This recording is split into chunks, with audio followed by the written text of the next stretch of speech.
Very good indeed as Hearts get the match underway.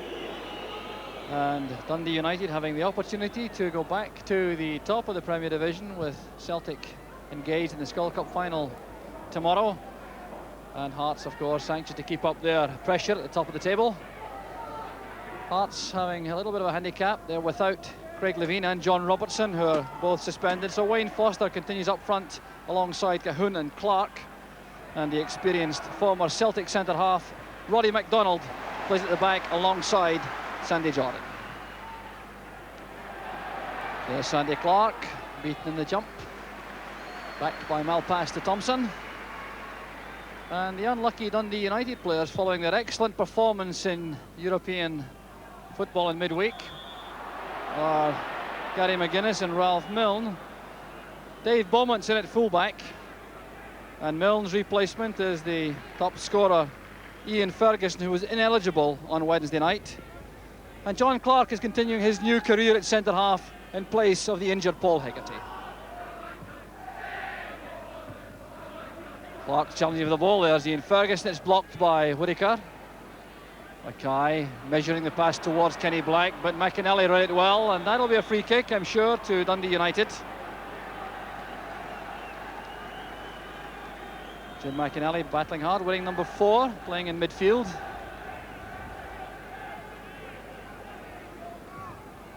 Played in by Beaumont. 3 Hearts players at the back. There's Ian Ferguson, and Redford was offside.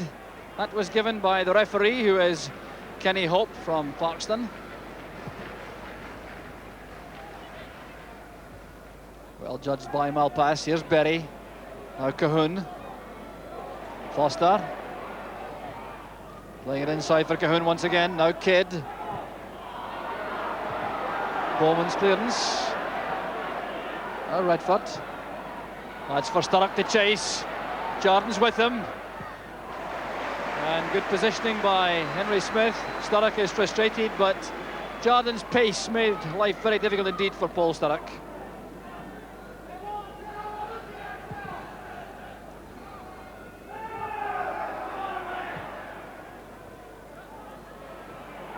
Berry clashing with Bannon, and it's Bannon who's penalised for lifting his boot too high. Here's Walter Kidd.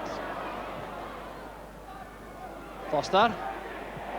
Good effort by Foster. And the upward bounce well read by Billy Thompson in the end. That was good goalkeeping.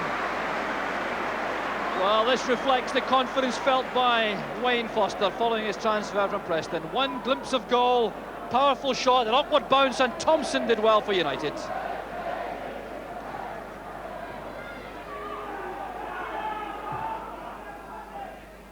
Roddy McDonald winning the high ball from Ian Ferguson. Clark to Colquhoun. On the far side is Kenny Black. Now Mackay. The break of the ball from McInally. Superb effort from Mackay. And relief for Billy Thompson. Good play this from Hearts. Kenny Black laying it inside. Here's Mackay. Now he gets a lucky break here off Jim McInally. Sees the opportunity, rifles that towards the top corner, and Thompson happy to see it go wide.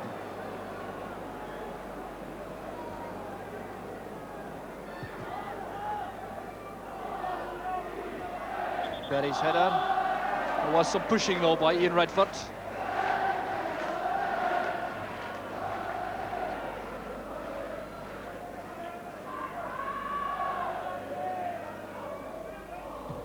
Jordan's free kick. Chance on for Foster. And the goal kick's been given. But certainly some consternation there in the United ranks in defence. The ball played forward from Sandy Jordan, right into the danger area. Clark goes up. It came off the head of John Clark. There was Foster. And it went behind. Foster forcing his way forward. Nearly in the thick of it.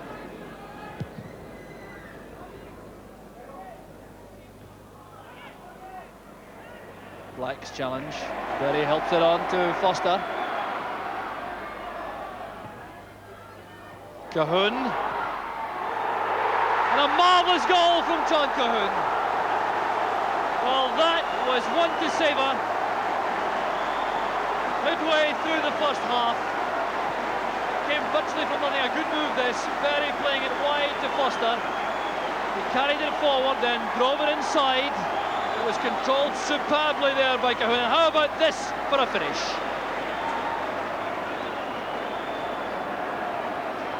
So John Kahun picks up his third goal of the season and gives Hearts the perfect start to the match. Billy Thompson was rooted to the spot with that effort. Kenny Black sends it over. Kahun battling with McInally, and Bannon picks it up for United. Roddy McDonald again doing well, intercepting the pass intended for Paul Sturrock. It's a careless one. Bowman, and this time Sturrock is free. Ian Ferguson making his way into the box. There's Redford. Well, a good opportunity that for Redford. And this was started by a superb pass from Dave Bowman. Beyond the Hearts defence for Sturrock.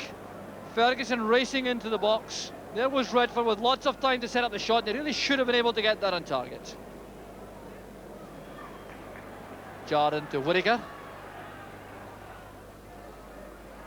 Kenny Black showing good close control. That's towards Sandy Clark. Couldn't quite get above it with Malpass challenging, but Kenny Black doing very well indeed at the edge of the box.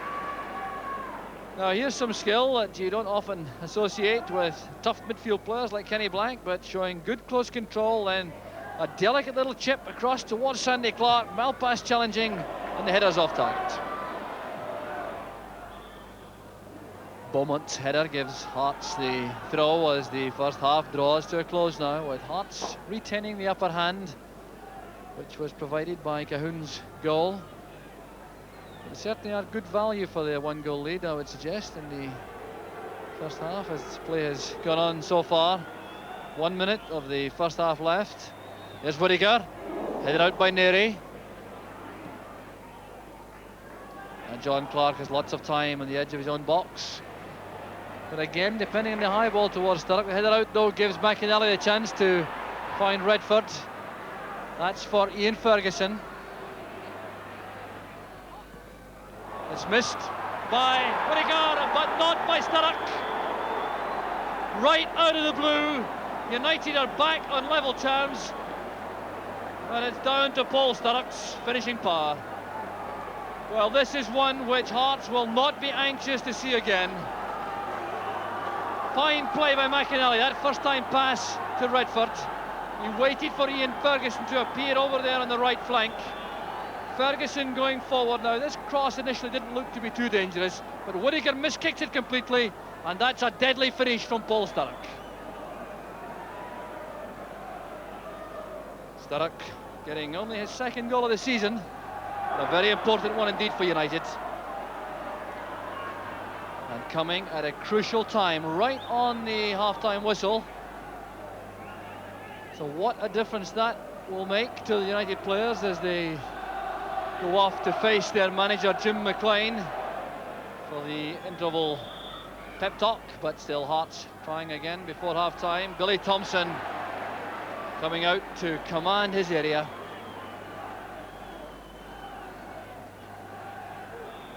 And there goes the half-time whistle.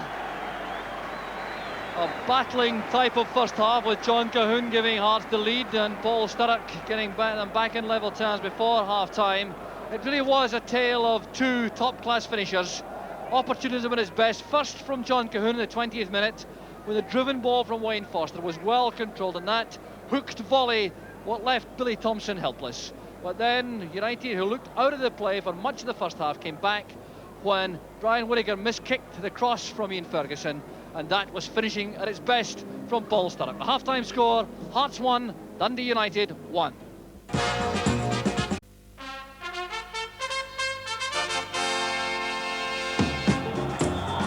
So United start the second half in much better mood, I think, than they may have done but for that Paul Sturrock equaliser right on the half-time whistle. Hearts looking until that point good value for their one-goal lead until Paul Sturrock stepped in. So it's now 17 months since Hearts lost a league match here at Tynecastle. So that's the measure of the task ahead of Dundee United, who struggled against Hearts throughout last season. And if they're going to have any real championship aspirations, United will have to look to win matches such as this. But Hearts, full of determination, can be depended on, I'm sure, to come battling back. Here's Colquhoun in the turn, still Colquhoun, Foster stepping in, and the flag was up on the far side, bringing that move to a halt.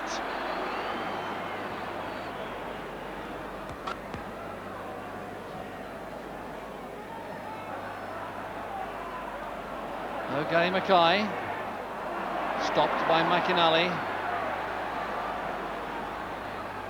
Now Bannon coming inside and then outside and looking for Sturrock. Didn't quite make up his mind, Eamon Bannon, how he intended to go forward. It's now with Berry for Hearts. Colquhoun policed by Neri.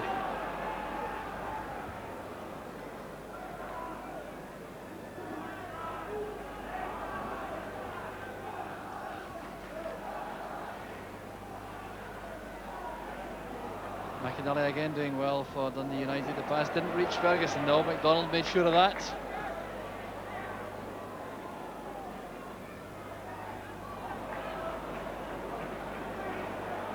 Mackay takes over from Black in midfield, and this is Whittaker with Foster on his outside. That's towards Sandy Clark. And Billy Thompson took no chances. A prodigious leap that by Sandy Clark against John Clark for United. And Billy Thompson doing the sensible thing and touching it over. Kenny Black will take the in-swinger. Well, no, a variation, playing it back to Walter Kidd.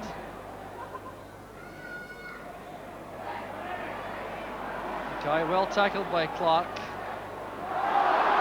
Well, that's a foul, all right. The challenge by Bannon. Okay, wants to get on with it. Here's Colquhoun.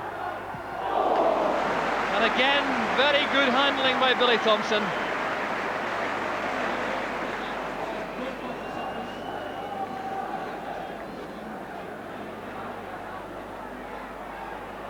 Good ball from Mackay. Here's Foster. He's away from Beaumont, but it's Dave Bowman going back.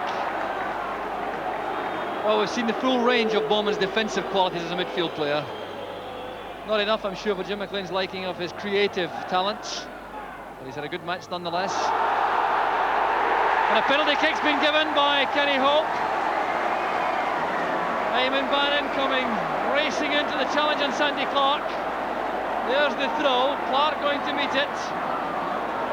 And the challenge, combined effort by John Clark and Eamon Bannon, leaving Clark on the deck and Hearts with a penalty kick. Gary Mackay scored for Hearts last week against Hamilton Accies, has the chance once again. So Mackay against Thompson. 2-1 to Hearts. 18 minutes into the second half. No question mark about this penalty kick. Thumped in with total conviction by Gary Mackay. He was the first player to score from the spot for Hearts last week, after errors by John Robertson and Kenny Black. So Mackay with his second goal in successive weeks puts Hearts ahead once again. Scored by Hearts, number 8, Gary Mackay.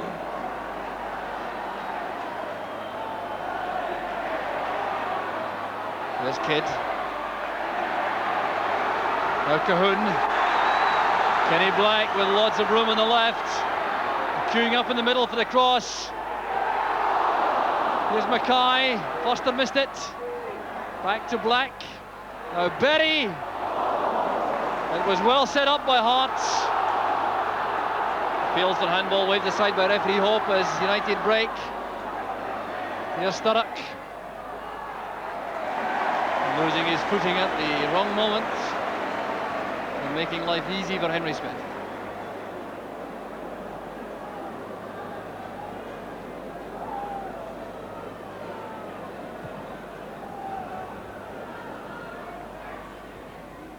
Clark and Neary together. It's Bannon who turns it back and Malpass who clears it.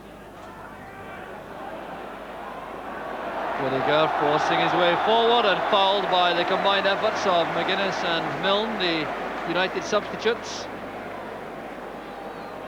The United really showing precious few signs that they know how to get back into this match. Here goes Gary Mackay. Oh, what a goal that would have been. Marvellous play from Gary Mackay. And in the end, denied by a deflection. It's away from McInally, coming across past David Neary. Was Bowman to get a touch. Thompson was helpless, but the ball went over the bar. So great play from Mackay. And Hearts have the corner kick, taken by Cahoon. Thumped away by McGuinness. Ferguson's header. Header on from Clark. McDonald still up with the attack, but Bannon tied it up at the back for Dundee United.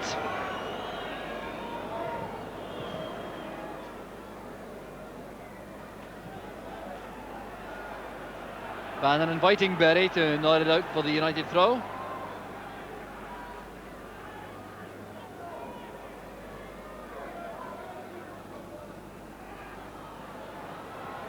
Good play by Malpass and by John Clark. Beaumont, there's Ferguson, back to Clark. Driven against the defender Ronnie McDonald, and some faint appeals for a penalty by John Clark. Couldn't imagine that ever being given in these circumstances.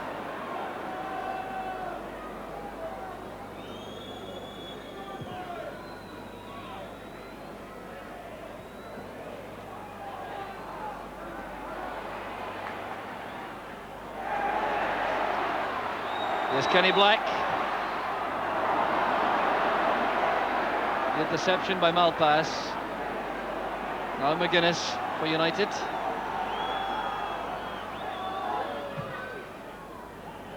Sturrock's away from Roddy McDonald, but he couldn't control it.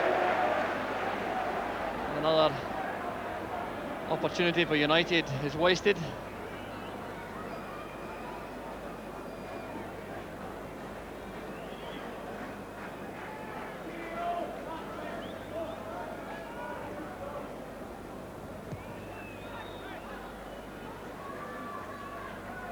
Beaumont's header, won by Mackay. Here's Kenny Black. Now Whittaker. That's played towards safety on the corner flag area, and Whittaker was quite happy to give United the goal kick. Only a question for Hearts now of playing out time. United have all the problems.